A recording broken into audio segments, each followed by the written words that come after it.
Es una bendición verles, es una bendición tenerles aquí y vamos a procurar aprovechar estos minutos al máximo, que el Señor nos dé su dirección, su guía para comunicar su palabra. Está un poquito alto, me parece. Está bien. ¿Está bien? Sí. Sí. Bien, hermanos. ¿Cuáles fueron los temas de los 2 domingos anteriores? ¿Recuerdan? El Evangelio, ¿no? Sí recuerdan el Evangelio. Decíamos, el Evangelio es una persona. Los 4 evangelios fueron como ellos comunicaron el Evangelio. Pero seguimos con Romanos. Yo les había dicho también, el pastor, recuerden, Pastor Fernando Espinal había iniciado una serie, creo que el año pasado, si yo no estoy mal, y no se pudo avanzar por las diferentes actividades que hubo. Yo le dije, pastor, que iba a comenzar luego con Romanos y quería con toda la intención de mi corazón iniciar a partir donde él terminó. Pero cuando yo traté de iniciar donde él terminó, yo decía, ¿cómo comunico la idea que sigue sin tener la parte anterior? Entonces, por unos minutos hoy nos vamos a devolver a los primeros capítulos como una introducción y luego avanzar. Lean entonces conmigo, por favor, allí. Y si esa es su Biblia, que espero que sí sea esa su Biblia. ¿Cuántos están aquí? En su Biblia va a subrayar usted las veces que aparece la palabra evangelio ahí en Romanos. Cuando leamos, usted va a mirar cuántas veces en lo que vamos a leer usted va a encontrar la palabra evangelio. ¿Están conmigo entonces? Pablo, siervo de Jesucristo, estamos en el 1:1, llamado a ser apóstol, apartado para el evangelio de Dios, que él había prometido antes por sus profetas en las santas escrituras, acerca de su Hijo nuestro Señor Jesucristo, que era del linaje de David según la carne, que fue declarado Hijo de Dios con poder según el Espíritu de santidad, por la resurrección de entre los muertos, y por quien recibimos la gracia y el apostolado para la obediencia a la fe en todas las naciones por su nombre, entre las cuales estáis también vosotros, llamados a ser de Jesucristo. A todos los que estáis en Roma, amados de Dios, llamados a ser santos, gracias y paz a vosotros, de Dios nuestro Padre y del Señor Jesucristo. Primeramente doy gracias a mi Dios a Dios mediante Jesucristo, con respecto a todos vosotros, que por vuestra fe se divulga por todo el mundo. Porque me es testigo Dios, a quien sirvo en mi espíritu en el evangelio de su Hijo, de que sin cesar hago mención de vosotros siempre en mis oraciones, rogando que de alguna manera tenga al fin, por la voluntad de Dios, un próspero viaje para ir a vosotros, porque deseo veros, para comunicaros algún don espiritual, a fin de que seáis confirmados, esto es, para ser mutuamente confortados por la fe que nos es común a vosotros y a mí. Pero no quiero, hermanos, que ignoréis que muchas veces me he propuesto ir a vosotros, pero hasta ahora he sido estorbado, para tener también entre vosotros algún fruto como entre los demás gentiles, a griegos y a no griegos, a sabios y a no sabios, soy deudor. Así que en cuanto a mí, pronto estoy para anunciaros el evangelio también a vosotros que estáis en Roma, porque no me avergüenzo del evangelio, porque es poder de Dios para salvación a todo aquel que cree, al judío primeramente y también al griego. Porque en el evangelio la justicia de Dios se revela por fe y para fe, como está escrito, mas el justo por la fe vivirá. ¿Alguien anotó cuántas veces evangelio? 5 veces. 5 veces. Una de las maneras como podemos, repito, algunas veces estudiar la palabra es ver el énfasis de un pensamiento, de una idea, de un personaje, de un lugar. Porque recuerden que los lugares tienen significados. Entonces, cuando se menciona un lugar geográfico, uno dice, ¿para qué tengo un lugar geográfico aquí? Como que no es de mucho interés. Pero si lo menciona varias veces y vamos a buscar el significado de ese nombre, qué significa, entonces vamos a encontrar algún detalle, alguna enseñanza. Antes de avanzar, es muy importante esto, amada iglesia. Quisiéramos, al comunicar la palabra del Señor, al enseñar, en este caso, por ejemplo, el libro de Romanos, pretender enseñarlo o comunicarlo todo. pero al querer hacerlo todo, los dejamos a ustedes sin estudiar. ¿Cuántos están aquí? ¿Cuántos están aquí? Porque si les decimos todo el contenido de Romanos, en este caso, o puede ser otro pasaje, otro evangelio, entonces ya nos dijeron todo, no hay nada más que ir a investigar. Entonces más bien vamos a hacer partes de Romanos, y para que usted quede inquieto, ¿cuántos están aquí? Y yo diga, él dijo algo allá, o ellos enseñaron algo allá, o mencionaron una palabra, yo quiero ir a averiguar acerca de... ¿Cuántos están aquí? Otra vez lo repito. Porque no solamente vamos a recibir el mensaje en público como iglesia, como lo que somos cuando nos congregamos en su nombre, sino que recuerde, en su vida personal, en su estudio personal, allí también el Señor le habla. Y es mejor que usted se habitúe a una Biblia, a leerla, a mirar en ella, a subrayar en ella y averiguarlo. Eso se llama un poquitico nada más escudriñar las Escrituras. Entonces vuelvo y repito, si enseñamos todo el completo del libro de Romanos, entonces bueno, ya no hay nada más que averiguar. Pero la idea es que usted en su casa revise. Yo sé que aquí a todos nos queda tiempo. ¿Cuántos están acá? Sí, un tiempo, un espacio para seguir indagando acerca de la palabra. Recordemos rápidamente que el versículo 17 es un versículo clave en el libro de Romanos.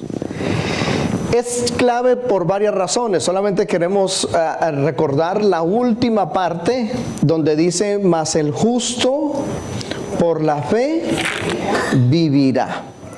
Ese texto, esa última parte, mas el justo por la fe vivirá, es tomada de un profeta del Antiguo Testamento. ¿Cuál profeta? Creo que la mayoría lo saben. Habacuc. Habacuc en el Antiguo Testamento, sin que Jesús haya venido todavía, sin que el Evangelio haya sido anunciado todavía, ya el profeta Habacuc dijo, allá en Habacuc, capítulo 2, versículo 4, mas el justo por la fe vivirá. Ahora, recordemos rápidamente, por ejemplo, que Lutero, cuando leyó este pasaje, siendo él un monje católico, apostólico y romano, cuando él lee este texto, el justo por la fe vivirá, dice, y yo estoy tratando de vivir por las obras. Y entonces hace 95 tesis que van en contra de todo el pensamiento católico de ese entonces. Pegó las 95 tesis en la puerta, ¿recuerdan ustedes? Sí. Y él dijo, yo no puedo seguir pensando que vivo por las obras, sino que vamos a vivir o a mirar el Evangelio, que es el justo por la fe vivirá. Lo que se reconoce o se ha conocido como la Reforma Protestante. ¿Ya? Recordemos que nosotros no venimos de la Reforma simplemente porque sí, nosotros venimos desde Cristo. Por encima de los grandes teólogos que han surgido y que han dado grandes pensamientos acerca de textos, nuestro énfasis recae en que Jesús es el Señor. Jesús es el Salvador. Lo pueden haber compartido algunos, repito, maestros o pensadores teológicamente, pero todo esto nos tiene que encerrar en que Jesús es el principal personaje, la principal persona con la cual tenemos una relación permanente. ¿Cuántos están aquí? Amén. Ahora, cuando Romanos, recordemos que hay 3 libros en la Biblia pilares que sostienen la doctrina cristiana, que son fundamentales. ¿Son cuáles? Romanos, Gálatas y Hebreos. Esos 3 libros, no que los otros no lo sean, pero estos 3 son fundamentales en conocer la doctrina de Cristo, la doctrina cristiana. Y hay una cosa que es muy interesante. Este texto que acabamos de enfatizar, hermana Marina, Romanos, Gálatas y Efesios, pongamos el texto, lo que dice, mas el justo. Hebreos. Sí, Romanos, Gálatas y Hebreos, no más. Esos 3 son los fundamentales para conocer la doctrina cristiana. Esos 3, Romanos, Gálatas y Hebreos. El texto en Romanos dice, mas el justo por la fe vivirá. Vamos a ver ahora cómo en estos 3 libros esa palabrita está claramente. Esta misma expresión de Habacuc que viene del Antiguo Testamento Habacuc dice, mas el justo por la fe vivirá. La desarrolla Pablo en Romanos, que es el texto que tenemos al frente. La desarrolla en el libro de Gálatas y también el autor del libro de los Hebreos. ¿Cuántos están conmigo? Entonces, en el primero, en Romanos 1:17, dice, mas el justo. Aquí el énfasis que Pablo está haciendo es sobre la persona. Escúchenme esto. En el primer libro que citamos, Romanos 1:17, el énfasis es ¿quién? La persona, el justo. Vamos entonces ahora al libro de Gálatas. Si están conmigo, por favor, unas cuantas paginitas adelante. Libro de Gálatas.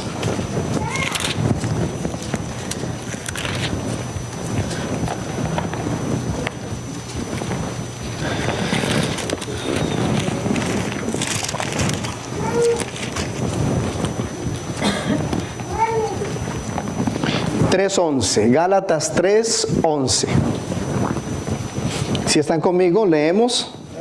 3:11 dice de Gálatas, y que por la ley ninguno se justifica para con Dios, es evidente porque el justo por la fe vivirá. Y la ley no es de fe, sino que dice, el que hiciere estas cosas, vivirá. Aquí el énfasis es vivirá. Vivirá, vivir.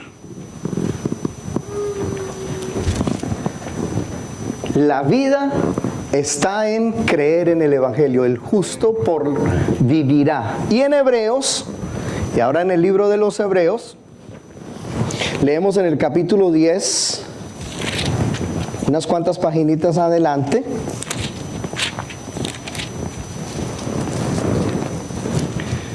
(10, 38 y 39).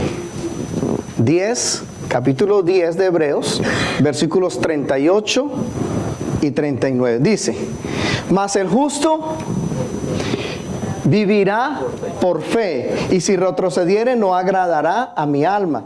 Pero nosotros no somos de los que retroceden para perdición, sino de los que tienen fe para preservación del alma. Aquí recae el énfasis, ¿cuál?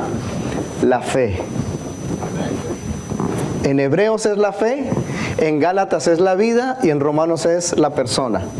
Habacuc, que tenía el pensamiento revelado por el Espíritu Santo allá en el Antiguo Testamento, recibe esto paquete completico. Pero solo hasta que Jesús viene en el Evangelio, nos muestra la vida. Escúchenme esto, Jesús mismo es el justo viviendo por la fe. Jesús mismo es el justo viviendo por la fe. Y nos dice a nosotros también que nosotros ahora justos en Él, justificados en Él, solamente podemos vivir por la fe. Nada más ni nada menos. Vuelvo y repito, esos 3 libros desarrollan ese pensamiento teológico con mucha claridad. ¿Esto para qué? Para quitar, amados hermanos, el pensamiento que se tenía antes, que era que por obras de pronto podíamos alcanzar algo del Señor.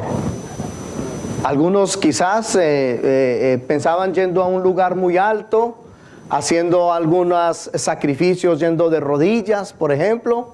Otros golpeándose. ¿Cuántos están aquí? Otros dando una limosna mayor. ¿Cuántos están aquí diciendo de pronto con esto compramos una entrada al cielo? Entonces que suene el arca, sí, se tiramos la moneda duro para que suene, a ver si en el cielo la escuchan también. ¿Cuántos están aquí? Entonces pensábamos conseguir la salvación a punta de obras, a punta de obras. Cuando aquí está claramente en el libro de Romanos, vuelvo y repito, tomando ese Romanos 1:17 como principal del pensamiento que anteriormente un profeta había dejado. Vuelvo y repito, el profeta Habacuc recibe por el Espíritu Santo esa palabra, el justo vivirá por la fe. Él mismo no lo pudo experimentar. Él mismo, porque él sabía que esta revelación iba a venir completa cuando Jesús viniera y cumpliera la ley. Él cumplió la ley.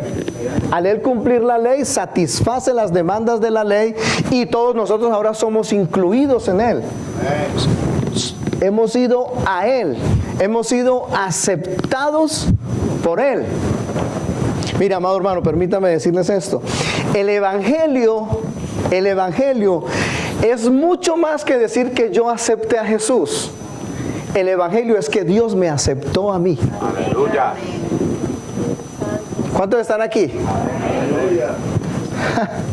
El Evangelio es mucho más que yo lo acepté, sí. De hecho, le dije un sí. Un día le tuve que haber dicho un sí. Pero es que antes que yo dijera el sí, Él me aceptó. Dicho de otra manera, el mayor no cabe en el menor, pero el menor sí cabe en el mayor. Primero Él me dio el sí de su Evangelio, el sí de la persona de Jesús. Entonces ahora yo le digo, sí, lo acepto, lo recibo. Pero primero fue Él el que me recibió. Primero fue Él el que me aceptó. Aleluya. ¿Cuántos están aquí? Esto nos elimina otra vez, y repito, la historieta que nos habían contado tradicionalmente de que por ciertas obras podíamos ser salvos. Y a veces hemos pasado ya no las obras religiosas de antes y las hemos traído al cristianismo. Ay. Entonces pensamos que teniendo una buena regularidad en los cultos, una buena Biblia, cargando la negrita bajo el brazo. ¿Cuántos están aquí?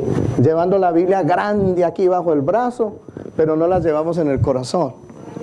¿Cuántos están aquí?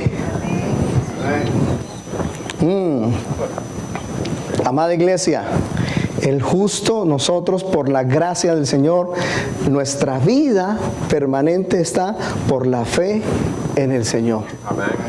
Por la fe que Él mismo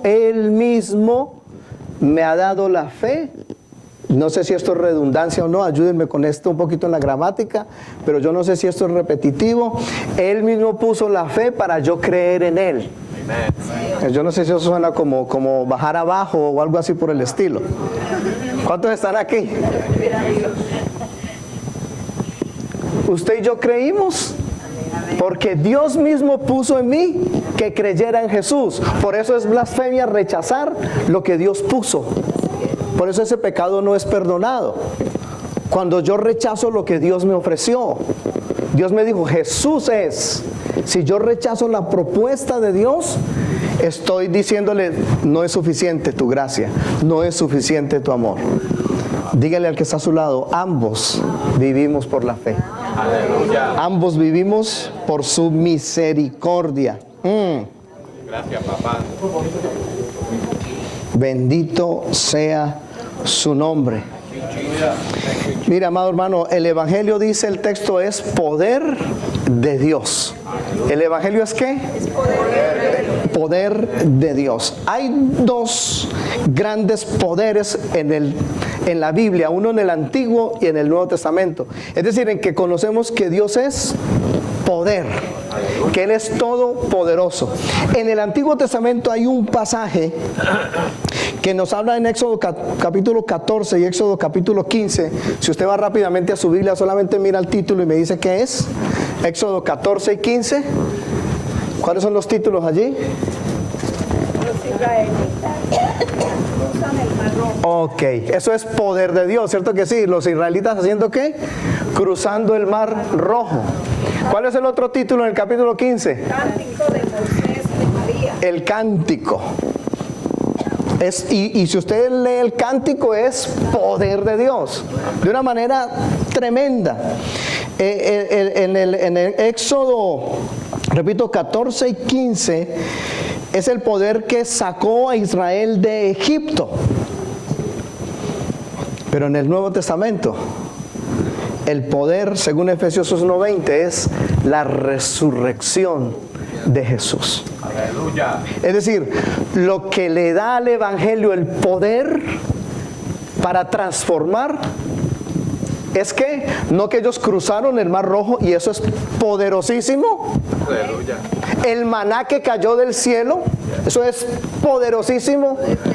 Pero lo que le da al Evangelio, el que tú y yo vivimos ahora en el Evangelio, es que la resurrección del Señor Jesús. Denle un aplauso al Rey. Y esa resurrección es más poderosa que cruzar el Mar Rojo. Thank you, Jesus.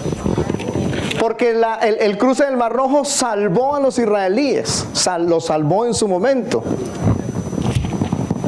Pero la muerte, la resurrección de Jesús, al que cree en ese poder, es salvado para siempre, porque es dinamita. La palabra poder es, allí en el Evangelio es dinamita, poder, dínamos, poder.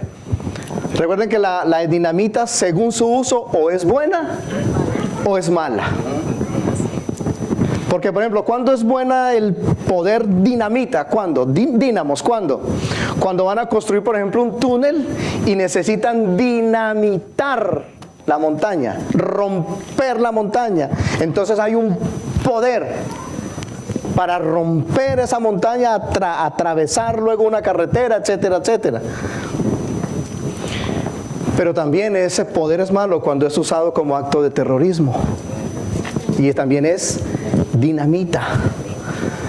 Si tú aceptas el poder de Dios por el Evangelio de Jesús, la vida eterna está a favor tuyo. Pero si rechazas, entonces ya no será el poder en el bien, sino el poder del otro lado.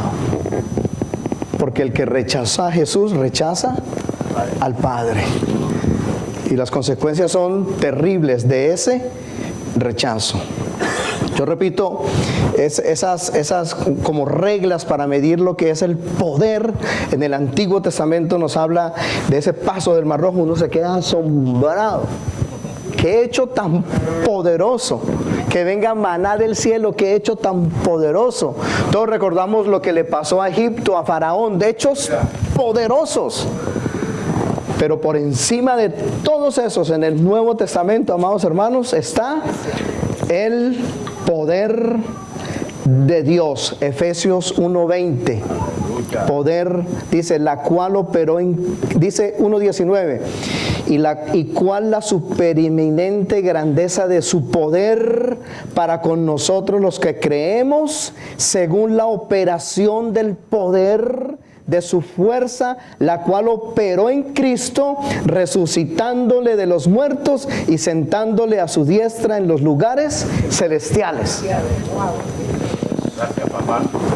Valga el caso recordar, no solo poder en la resurrección, dice el versículo, sino no solo el poder para resucitarlo, sino el poder para sentarlo en los lugares. Eso es lo que dice el versículo. La cual operó en Cristo, hablando de la operación del poder de su fuerza, operó en Cristo, resucitándole de los muertos y sentándole. Aleluya, gloria. Recuerda que sentarse aquí equivale a que Él la obra ya la completica. Cuando Él dijo en la cruz del Calvario, consumado es, entonces después de que Él dijo consumado es resucitado y ya Él está sentado. Aleluya. Cuando usted ya está sentado, es que usted está ¿qué? Descansando. Amen. Thank you, Jesus. Está reinando. ¿Cuántos están aquí?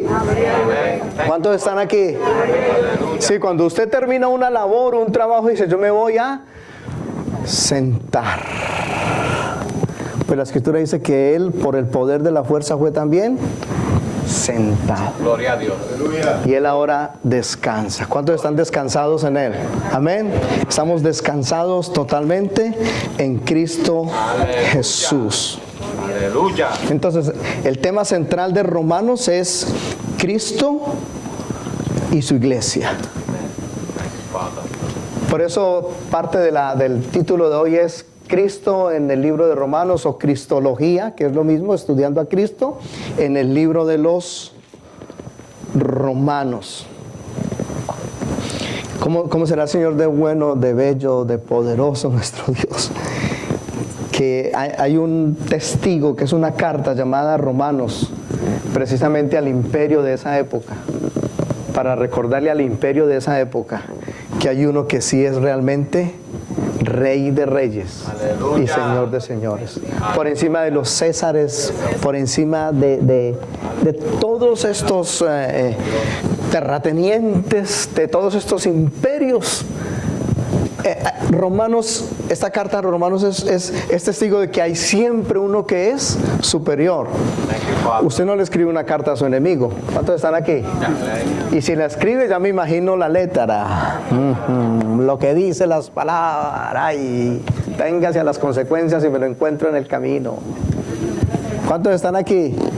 En cambio, el Espíritu Santo pone en Pablo a escribir una carta a los romanos. Estos romanos, es tremendo esto. No había una iglesia que dijera iglesia en Roma, calle tal con carrera tal, avenida tal con calle tal, un lugar. La iglesia estaba esparcida. Se reunían en casas a causa de la persecución. ¿Cuántos están aquí? Algunos teólogos dicen que no hay un lugar, iglesia en Roma, iglesia cristiana en Roma, un lugar único, sino que eran en los diferentes hermanos. Porque Pablo, cuando, si usted está conmigo, en el 1:7, le está diciendo, la carta fue enviada a los que estáis en Roma. Y quiero explicar esto, no a la iglesia de Roma, sino a los que estáis en Roma, y aquí hay una diferencia. Ejemplo, aquí la mayoría somos de descendencia latina, a menos que haya aquí algún europeo, yo no sé. Bueno, tenemos la bendición de tener una hermana de origen japonés, sí, entre nosotros, no está aquí ahorita, nuestra hermana, pero la mayoría venimos de un contexto latino, ¿cierto que sí? Entonces nos escriben a nosotros desde Europa y nos van a decir a los latinos que están en Estados Unidos. ¿Cuántos están aquí? A los latinos que están ¿dónde? Y nosotros todos no estamos en un solo sitio, en Estados Unidos. Estamos en diferentes sitios dentro de Estados Unidos. Este acento, los que estáis en Roma, los cristianos estaban en diferentes sitios en Roma. Y por causa, repito, de esa persecución, de esas afrentas que estaban por causa del Evangelio, entonces Pablo dice, a todos ustedes es esta carta. Hay una buena nueva de salvación. Si usted leyó conmigo bien, amados hermanos, dice el versículo 2 de Romanos, capítulo 1, versículo 2, hablando de Jesús, del Evangelio, versículo 2, que Él había que prometido antes por sus profetas en las santas Escrituras acerca de su Hijo, nuestro Señor Jesucristo, que era del linaje de David, según la carne, y que fue declarado Hijo de Dios con poder, según el Espíritu de Santidad, por la resurrección, otra vez el énfasis, de entre los muertos. Note que en esos solos dos versículos, dos cosas. Uno, la promesa que se le había dado a los profetas, la esperanza para toda la humanidad. ¿Cuál era? Que el Hijo de Dios iba a venir. Y en la otra, en los versículos 3 al final y comenzando el versículo 4, el 3 al final dice que era del linaje de David según la carne. Y el 4 que fue declarado Hijo de Dios. Ahí están la humanidad y la divinidad. ¿Cuántos están aquí?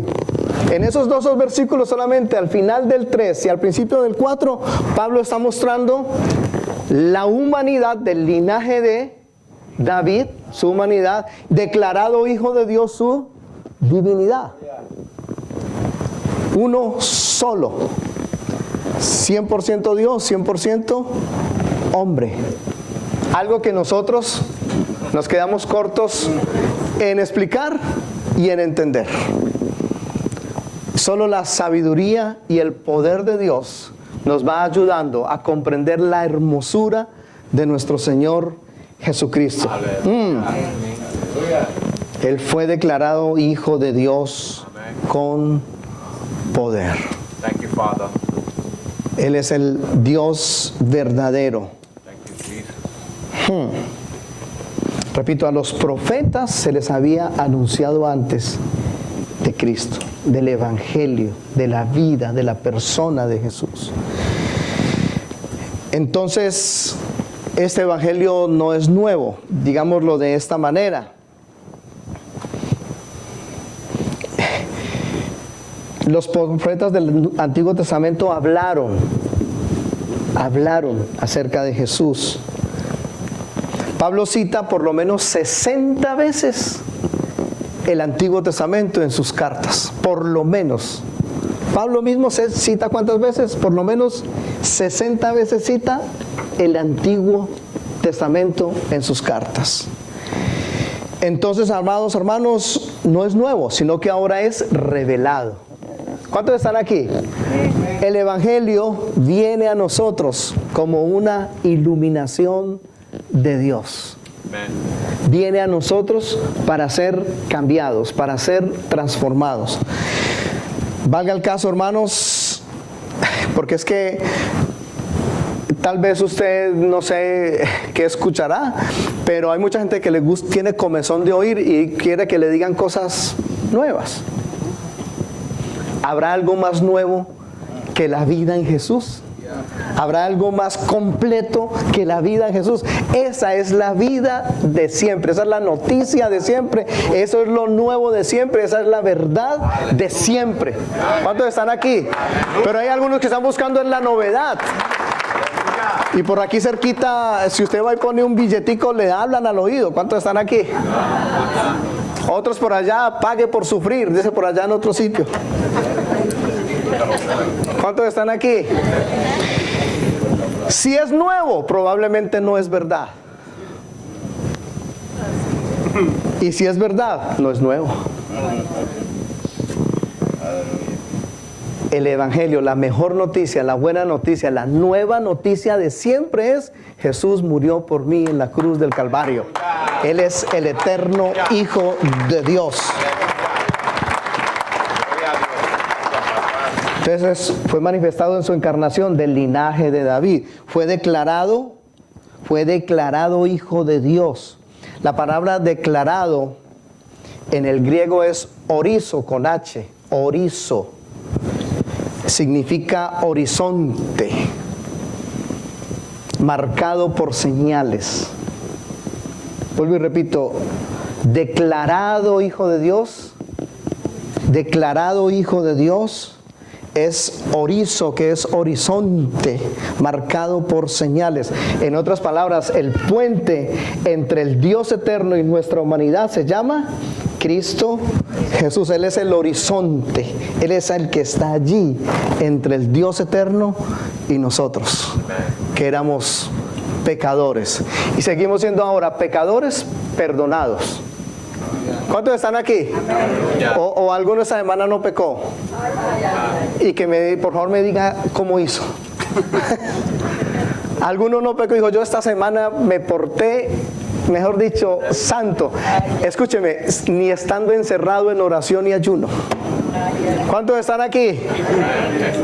¿Cuántos están aquí? Ni estando encerrados en oración y ayuno. Nosotros somos pecadores que hemos sido perdonados. Esa es la diferencia entre nosotros que hemos dicho sí al Evangelio, sí a la palabra del Señor. Bueno es Dios, amén. Amén. Cristo es el lindero entre el cielo y la tierra. Él es el que marca el territorio entre Dios y la humanidad. Él está allí, 100% Dios, 100% hombre. Es Jesús. Eso es lo que en Romanos nos quiere marcar Cristo en su iglesia. Todos conocemos el texto, el único mediador. Hay un solo Dios y un solo mediador entre Dios y los hombres, Jesucristo. No hay nadie más. Y a Él lo adoramos y lo reconocemos. A Él lo exaltamos y a Él lo proclamamos. Le invito a que cierre sus ojos y le demos gracias al Señor.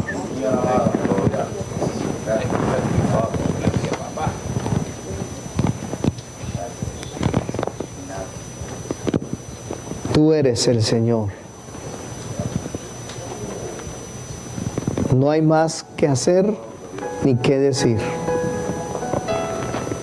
Hemos decidido reposar nuestra alma en ti, Jesús.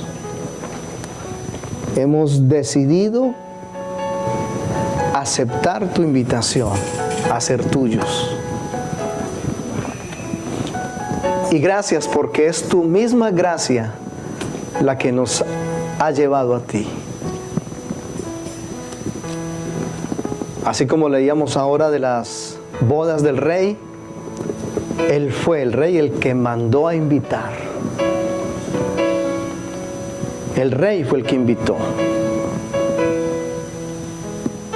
Y ahora estamos en Él, revestidos de Cristo, para poder ser identificados por el Padre.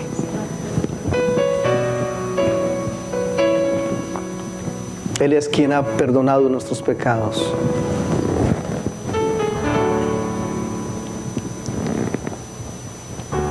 Él es eterno mediador. Iglesia, casa de Dios, sigamos honrando su santo nombre. Recordemos, iglesia, que este evangelio que creemos, la mejor forma de decir que lo creemos es cuando lo compartimos con los que no conocen este evangelio. Que ese sea el desafío, el reto, decir a otros del poder de la resurrección, del poder del perdón, del poder del nombre de Jesús, porque Él cambia la historia de nuestra vida y de nuestra generación. Padre, gracias te damos por tu Hijo Jesús. Gracias te damos por mi hermano aquí a mi lado, mi hermana aquí a mi lado, y los propósitos, Señor. Soy el primero en necesitar tu dirección. Soy el primero en requerir tu ayuda, Señor. Que tu palabra sea la que prevalezca en nuestros corazones. Sí, Jesús. Sin perder el espíritu en oración, pongámonos de pie un momento.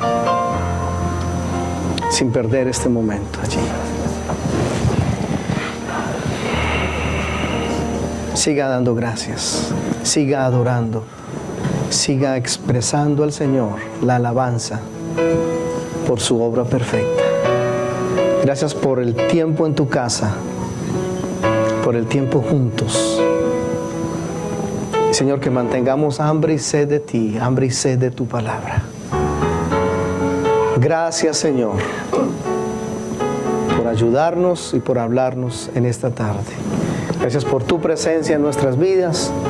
Asimismo oramos por los niños arriba, los jóvenes, maestros, maestras de ellos, por estos muchachos, Señor, para que tu nombre siga siendo glorificado en sus vidas. Con acción de gracias, toda la casa, Señor, delante de ti. Oramos en Cristo Jesús. Amén. Amén. Bendiga a su hermano, salude a su hermano. La paz del Señor sea sobre sus corazones. La paz de Cristo sobre sus vidas, amada iglesia.